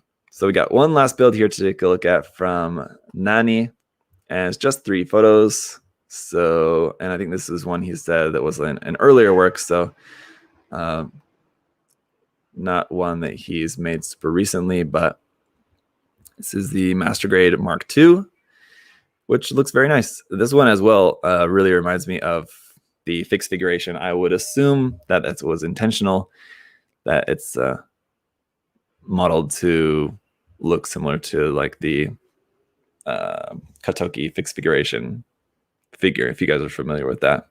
So I believe there must have been some modification work done on the head, possibly, because as far as I can remember, the head of the original kit does not quite look like that. The face and the head looks a little bit different. So I think there's a modification there. As far as like the rest of the kit, though, I don't think there's too much more modification there. I know he probably swapped out the hands. I believe those are probably his custom hands he makes. Those 3D printed custom hand parts. So I would assume that's what he used here for this. And those look nice. You can't really see the one there holding the gun all that well. I mean, it does look, you can see a little bit there, but the hands look good. The head does look really cool. Like I said, I'm pretty certain that that's customized, the head there, and it looks very nice, if I'm correct about that. Either way, it looks good. Also, just the decals and the painting, everything. I mean, just a super clean build, which I'm sure was the intention with this, and it is very, very clean. This one as well also reminds me of, like, this was made to look like a figure, like a robot damashi, or like a Ka signature. What is that? Ka signature, yeah, robot damashi, right? Yeah. Anyway, yeah, it looks like it's made to look like that, and like the finish especially also looks like that. How it's got a little bit of like that satiny shine on the finish, so it kind of looks like that vinyl plastic. It's used for the figures. Hey, what's going on, Alex? Almost done here with today's episode, but yeah, that looks good. The decals are very smooth. You really don't see any like outlines around the decals, so the application of those looks really nice. Everything's very crisp on there, very clean. Nice. It's not like super overly detailed or anything, just keeping it simple, keeping it nice and fresh and clean. I like it. And the colors are really cool. It's got that very nice pink red, where I know Yupa is one that always comes to mind when I see this color of red used. Yupa on Twitter is one of my favorite builders on there, and he often uses this. Where for red, most of the time he'll just use like a dark pink, right? And when you see the color on its own, you're like, oh, that's very pink. But then like on the actual kit, it looks convincingly red. It's only like when you focus on it that you notice, oh, it's really kind of more of a pinkish color. But when you see the thing as a whole, it ends up looking like a really nice color of red. So the colors are fantastic. That nice warm white, a nice navy blue, and slightly orangish yellow. Yeah, that's good. Very nice masking here on that bit on the shield. I don't know if that's a separate part or not. I don't, remembering the kit, as far as I can remember, I don't believe that that's a separate part. So I think you had to mask that little yellow triangle bit there on the shield. That looks good too. Nice masking. Very clean. Yeah. Very nice. Mm-hmm. Yep, yep, yep. Mm-hmm. I think if there's anything, maybe painting in some of this detail here on like the back of the knee joint. It doesn't need to be even like a different color or anything, but just some panel lining or something in there, maybe just to do something with that detail there on the back of the knee. But yeah, I think for what he was going for, like I said, I think this is just meant to be just this very clean build like that. Nothing too crazily detailed or anything like that. So very cool. I like it. All right. What's the best pizza topping and why is it pineapple? Interesting. Yes. Talk about a dead meme. The old pineapple on pizza. I like pineapple on pizza. And I've never understood why people don't like it. I also like corn on pizza, which is a very Korean thing. If you guys ever heard of like Korean pizza, and I think they do it in Japan quite a lot as well. Although, like, while I was living in Japan, I never really ate pizza that much because it's super expensive. But yeah, corn on pizza also is good. And I know it's one thing that always weirds, like foreigners that come here to Korea, they're always weirded out by the whole corn on pizza thing. It's good. Just try it. I don't know why people would think that it's weird. It's corn, good. Pizza, good. Why not? Same thing with pineapple. Anyway, that is it for today, guys. So thank you to everybody, all the guys there who submitted their works for review. Potato wedges and mayo. Yeah, potato wedges and mayo on pizza too. Also delicious. Cheese and tomato sauce on good. Yeah, I mean, that's good too.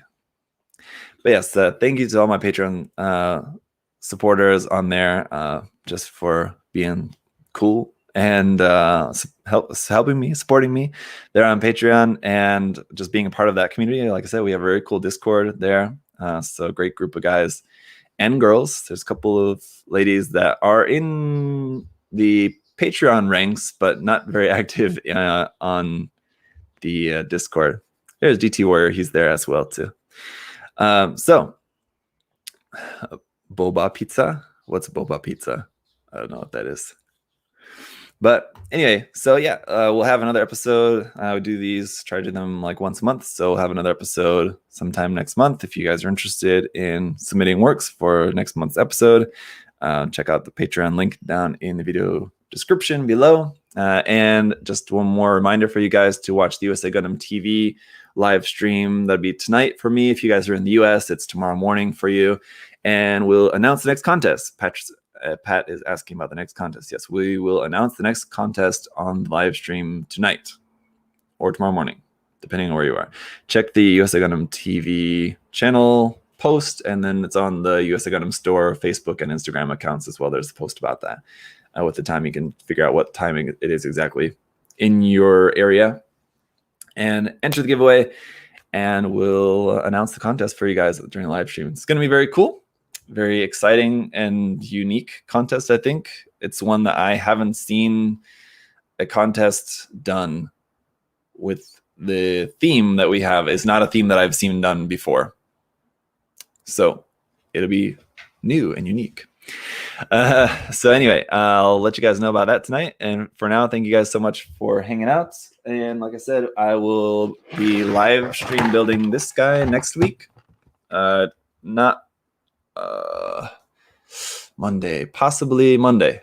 If not Monday, then Wednesday. I'll let y'all know about that. But for now, thank you guys as always for hanging out, and I'll see you next time. Bye-bye.